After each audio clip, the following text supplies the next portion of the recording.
Good morning, dear students. On the previous class, we read about the glacial processes and the associated landform. From that class and from the previous chapter associated with this concept, like fluvial processes and associated landform, or the Aeolian processes, associated landform, marine processes and associated landform. In all these chapters, one common concept we have got, that is the work of the agent of gradation. And we also have come to know that agents of gradation or the nature of the agent of gradation is different area wise. So, on the previous class, the agent of gradation we read about as agent of gradation the work of the glaciers. And glaciers are the active agent of gradation mainly in the glaciated region in the higher altitudinal and the latitudinal regions. Today we will study the work of the groundwater and associated relief features. Now, work of the groundwater, from this word only a common thing will come, that the main thing of concern is that where from the groundwater, where from earth gets groundwater, how the groundwater is being stored in the underground areas, that is the main matter of concern. Now, the main source of water on the earth's surface is the rainfall, and groundwater gets the much of its water from the rainfall only. So, rain occurs on the surface of the earth and different cracks and fractures are there on the geological structure of the area. Through that cracks or the joints, even from the porous soil, the water comes down. This is called infiltration process, through which water comes down, and that is called infiltration process, and it will come down and in one layer the water is being stored in the underground areas. So, this is called, in this way the underground water storage is formed. See in this part, the blue color part, here the underground water storage is formed. Okay, in underground water layer is formed. So, in this way the groundwater storage has been formed, and but in this respect we should know two types of terms. One is the porosity, another one is the permeability. Just now I told you that groundwater enters the means underground areas or in the subsoil area through the pore spaces and also through the cracks and the joints. Okay. Now, what is porosity? What is the meaning of porosity? See the pore spaces here. Pore spaces means the gap between the two particles. Gap between the two particles in the soil is called porosity. You all know soil is made up of different types of inorganic rock materials. So, the gap between the two rock particles, you can say this one, see here, this is one particle, this is another particle, this is another particle, this is another particle. In between there are some small silt like particles. So, this is unsorted particles. So, the gap between the two layers, the two particles, that is called the pore space. Now, depending on the pore space, it is determined that how much the soil can hold water. That means the holding capacity of the soil will be determined by its presence of the pore spaces, and this is called the porosity. Porosity is the holding capacity of water by the soil, that is called porosity. So, for porosity, for high porosity, high presence of pore spaces needed. Okay, but what is permeability? Permeability means, just see the next image, the permeability means, this is called porosity, and permeability means through which the water can percolate down. The rate at which water or the air move from upper layer to the lower layer. See, this is upper layer of the soil and it will move, the water or the air will be moving from upper to the layer. How is it possible? These gaps are called the pore spaces. These are the pore spaces. When the pore spaces are interconnected, see the pore spaces are interconnected, so it will allow the water to pass from the upper layer to the lower layer. So this is called permeability. Permeability means the capacity of the soil which allow the water to percolate down. That is called permeability. When the pore spaces are interconnected, that time only soil can attain its high permeability capacity. But you just see here also you can see the pore spaces are found, the gap between the different particles, the pore spaces are found, but here the pore spaces are not interconnected. Okay, these are not interconnected. So this type of soil can hold water, but it cannot allow water to percolate. But for storing the groundwater, permeability is very much needed for the water being stored, because if the water will not go down, how will it be stored? It cannot be stored. So for the storing of the underground water, permeable soil is very important. Permeable rock layer or permeable soil is very important. So I hope this porosity and permeability matter is clear. That means all the pervious rock, permeability, the rocks which are having high permeability, they are called pervious rock, and those who are not having high permeability, those who are not allowing water to go down, they are called impervious rock, like igneous rock, granite rock, basalt rock, few metamorphic rocks, but most of the sedimentary rocks are high permeable in nature. Okay, so for getting the underground water storage, permeability is the main thing. Okay, now I am going to the next topic, that is called water table.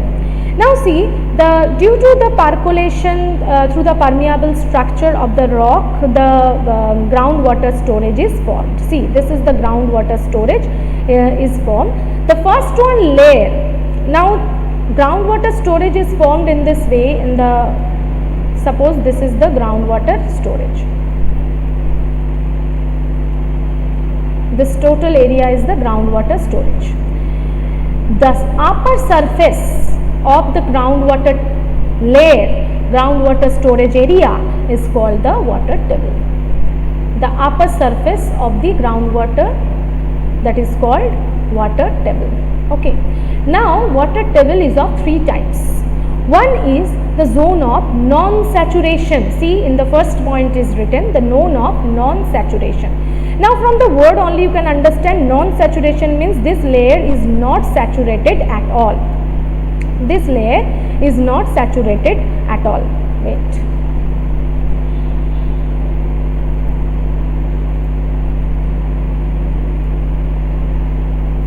Okay. This layer is not saturated at all, but this layer allow the water to go down. Okay, this layer absorb water and it allows the water to go down. This is called non-saturation layer. Now coming to the next layer, that is called intermittent saturation. Here you can see two terms written, wet season phenomena and dry season water table.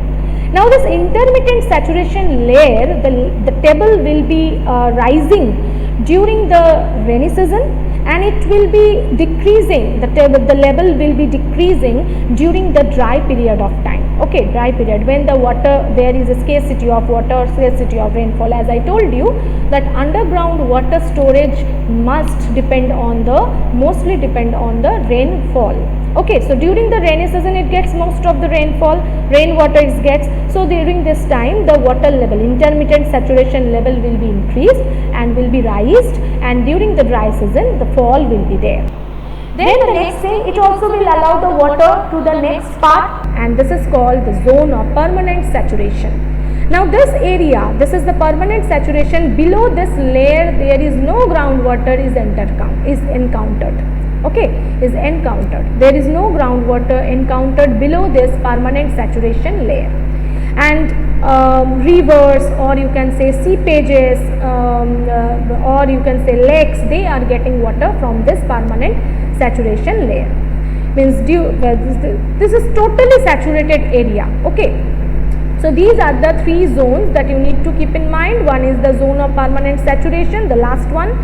Second one is the zone of intermittent saturation, and third one is the non-saturation layer. Okay, now going to the next image. So this is the water table thing, this you need to study. After this is the artesian This is well phenomena. So to know what is well, we need to know the structure of the wells. Here one important or specific thing that you need to study regarding well is the aquifer. Okay. Now what is aquifer, where these type of structure is found, this we need to know. Mainly in the folded region where there is incline and anticlines and synclines are found. There in the syncline area this structure is formed. Okay, in the syncline area this structure is formed, and this structure, in this structure mainly the one impervious layer is present between the two impervious layer. Okay, one side there is impervious layer, another side also there is impervious layer. So in this structure, when this is called aquifer, this is the underground water storage of the groundwater. So in this case what happens, that we need to know. In case of aquifer, how the water is being stored, why the water is not going down, or why the water is not going up, moving up, that we need to know. Why the water is stored only here the blue color is shown, that means only water is stored here only. Why it's not going down, why it's not moving up, that we need to know. Okay, now for knowing this, we have to know what is confined aquifer and what is unconfined aquifer. Two types of aquifers are there. One is confined aquifer, another one is the unconfined, another one is confined, another one is the unconfined aquifers. Now this regarding this you will get two terms, one is aquitude, another one is the aquiclude. Now what is aquitude, what is aquiclude? Now aquitude is the partial impervious layer, means the impermeability is not that strict. Okay, that means it allows water to move, it allows water to go through this layer to downward. Okay, now confined aquifers, these are mainly formed when there is one aquitude below the permeable layer. See, aquifers are formed in the permeable layer where water can be stored, means in the soft soil area where the water will be stored. Unconfined aquifer will be formed when there is one aquitude layer below the unconfined aquifer. That means here from water can pass through it. Okay, aquitude doesn't restrict the water totally in the to pass, but it allows it with passage of time it will allow water to pass through it and go to the confined layer. Now confined aquifer, what will be? It is sandwiched between one aquitude and one aquiclude, or one aquiclude, two sides aquiclude. Okay, it is sandwiched between the aquiclude from both of the sides, or one aquitude and one aquiclude. Now what is aquiclude? Aquiclude is totally impermeable layer. It is a hard rock layer which doesn't allow the water to go down. So in case of confined aquifer, what will happen? The water cannot flow up, the water cannot flow down also. So water will be present here under the tremendous hydraulic pressure. Now you just see this previous image where the aquifer is formed. See the condition, here is one aquiclude, here is also one aquiclude, and in between there is the permeable soft rock whose ending part, whose edges are there on the surface.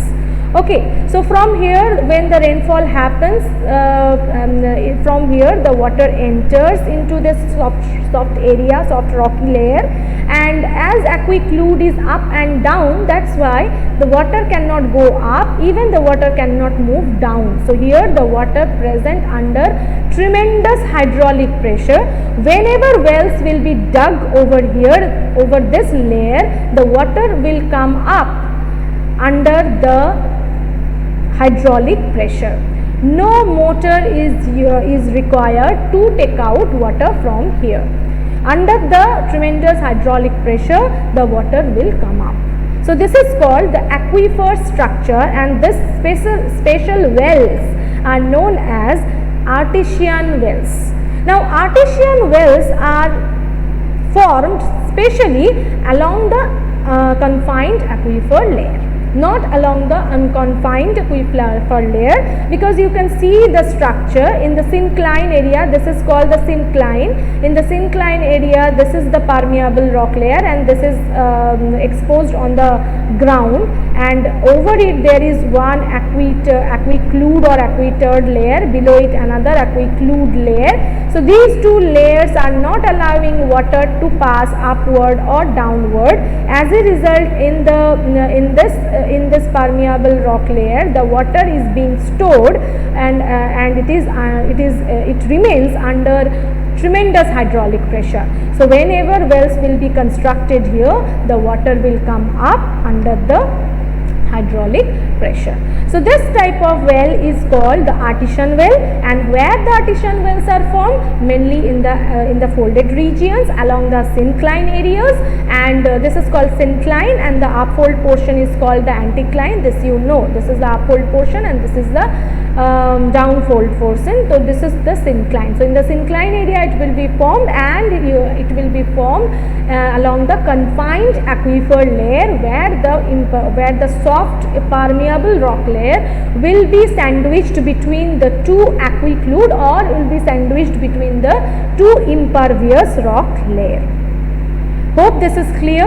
So artesian wells in your book, so you need to study from here what is confined aquifer, what is unconfined aquifer, and how the artesian wells are formed, which are the different favorable factors, 4 factors given in your book. So read from the book, and 2 images are also there, 2 conditions are given. Both the images you need to practice.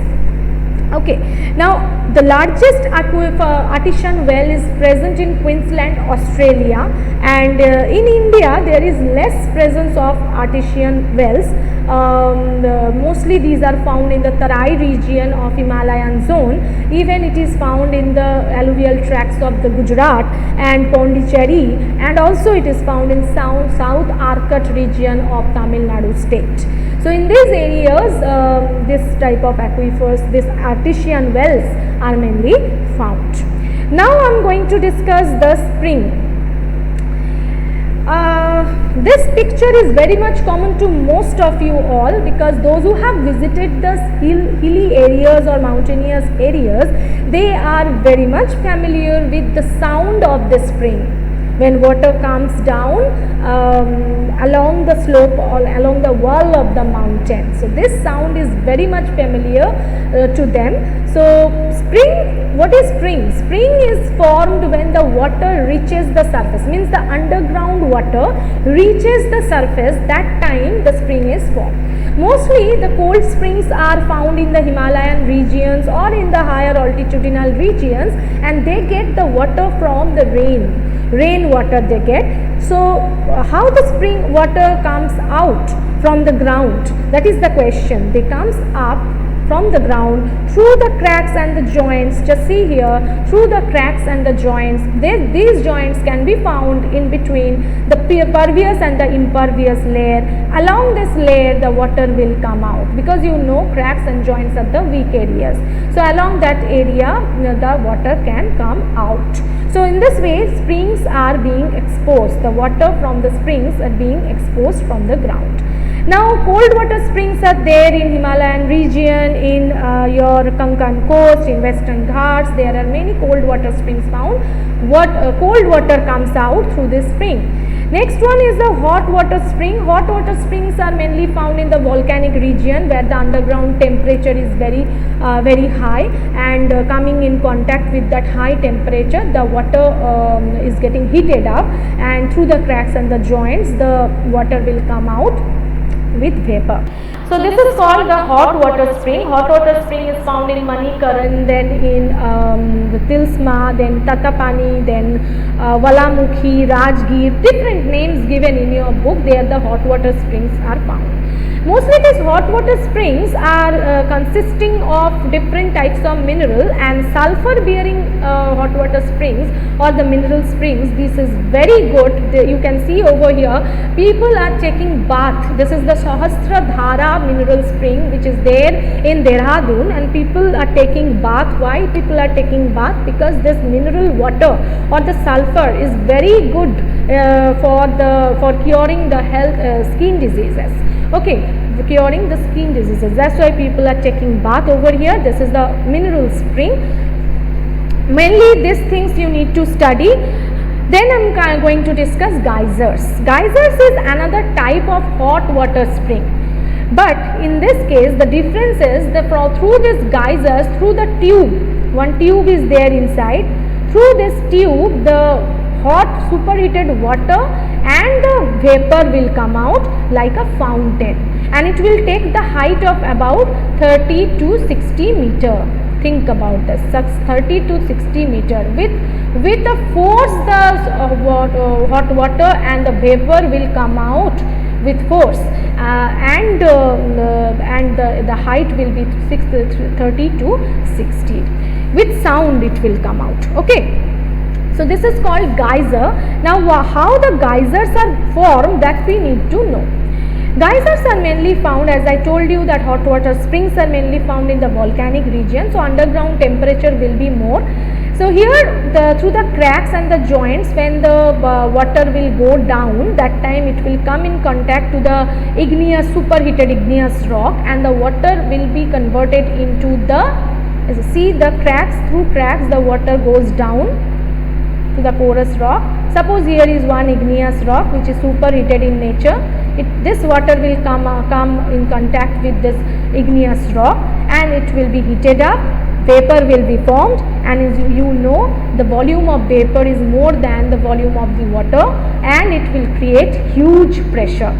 So through that pressure, the water will go up, and like a fountain, it will come out with vapor and hot water. So this is called geyser. This is called geyser.